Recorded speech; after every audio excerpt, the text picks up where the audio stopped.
Hi hello good morning welcome to my channel. ఈరోజు మనం టేస్టీగా సొరకాయ కర్రీ ఎలాగో చేద్దామండి. చాలా ఈజీగా చేసుకోవచ్చు. వంట రాని వాళ్ళు బ్యాచిలర్స్ కూడా చాలా ఈజీగా చేసుకోవచ్చండి.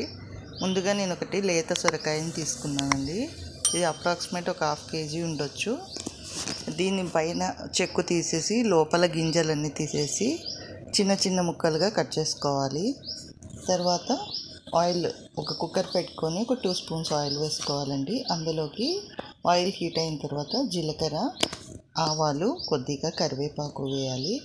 ఇవి కొద్దిగా చిటపటనిన తర్వాత మనం ఇందాక కట్ చేసి పెట్టుకున్న సొరకాయని వేసుకోవాలండి. ఈ సొరకాయలు హెల్త్కి చాలా మంచిదండి. ఈ ఎండాకాలంలో మనం సొరకాయ తింటే చాలా మంచిది. వీటిలో నీటి శాతం ఎక్కువగా ఉంటుంది కాబట్టి బాడీ డీహైడ్రేషన్ కాకుండా చూస్తుంది. ఇందులోకి పసుపు, మనకి టేస్ట్కి తగ్గట్టుగా కారము, అలాగే ఉప్పు వేసుకోవాలండి. వేసుకొని ఒకసారి బాగా కలుపుకోవాలి. ఉప్పు ఏదైనా యూజ్ చేయొచ్చండి, రాళ్ళు ఉప్పు కానీ నైస్ ఉప్పు కానీ. అలాగే గరం మసాలా కొద్దిగా వేసుకోవాలి టేస్ట్ కోసం, అంతే అది. ఇప్పుడు ఇవన్నీ ఉప్పు కారము ముక్కలకంతా బాగా పట్టేలాగా ఒకసారి బాగా కలుపుకోవాలి. వీటిలో ఆల్రెడీ నీళ్ళు వస్తాయి కాబట్టి ఇందులో కొద్దిగా వాటర్ వేస్తున్నానండి, అడుగంటకుండంతే.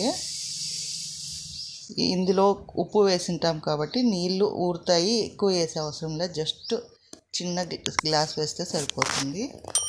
ఇప్పుడు వీటిని బాగా కలిపేసుకొని మూత పెట్టి ఒకే ఒక విజిల్ రానిస్తే చాలండి. చక్కగా ఉడికిపోతుంది, తొందరగా కూడా అవుతుంది ఈ కర్రీ. ఆఫ్ చేసేసుకుందామండి. ఇందులోకి పౌడర్ రెడీ చేసుకున్నాము. కొద్దిగా వేరుశెనగకాయల్ని, ఒక 2 స్పూన్స్ వేరుశెనగకాయల్ని వేయించుకోవాలి. అలాగే కొద్దిగా ఎండు కొబ్బరి, ఒక 4 వెల్లుల్లిపాయలండి. పొట్టు తీసి వెల్లుల్లిపాయలు తీసుకోవాలి. వేరుశెనగకాయలు వేసుకోవడం వల్ల మంచి టేస్ట్ వస్తుంది. అది కాక గ్రేవీ అనేది కొంచెం థిక్నెస్ వస్తుందండి. కర్రీ కూడా కొంచెం వాటర్ ఎక్కువైతే ఈ పౌడర్ ఎక్కువ వేసుకుంటే సరిపోతుంది, గ్రేవీ లాగా అవుతుంది. ఇలా కోర్స్గా గ్రైండ్ చేసుకోవాలండి. వేరుశెనగకాయలు, కొబ్బరి, వెల్లుల్లిపాయలు వేసి గ్రైండ్ చేసుకొని ఆ పౌడర్ని ఇందులో కలుపుకోవాలి. ఒకవేళ మీకు వాటర్ ఎక్కువ అనిపిస్తే కర్రీలో, నాకైతే కరెక్ట్ సరిపోయిందండి. ఈ పౌడర్ కొద్దిగా ఎక్కువ వేసుకున్నామంటే వాటర్ అడ్జస్ట్ అయిపోతాయి. టేస్ట్ కూడా చాలా బాగుంటుందండి. ఈ కర్రీ చపాతీ, రోటీ, దోశ దేనికైనా బాగుంటుంది. ఒట్టి అన్నం పెట్టుకొని కర్రీ వేసుకొని తిన్నా కూడా అంత టేస్ట్ ఉంటుందండి. అలాగే మీరు ట్రై చేసి మీకు ఎలా వచ్చిందో నాకు కామెంట్ చేయండి. ఇంకా మరెన్నో వీడియోస్ మన ఛానల్లో ఉన్నాయండి, ఒక్కసారి వాచ్ చేయండి. అలాగే మన ఛానల్ సబ్స్క్రైబ్ చేయకపోతే ప్లీజ్ సబ్స్క్రైబ్ చేయండి, మన వీడియోస్ని లైక్ చేయండి.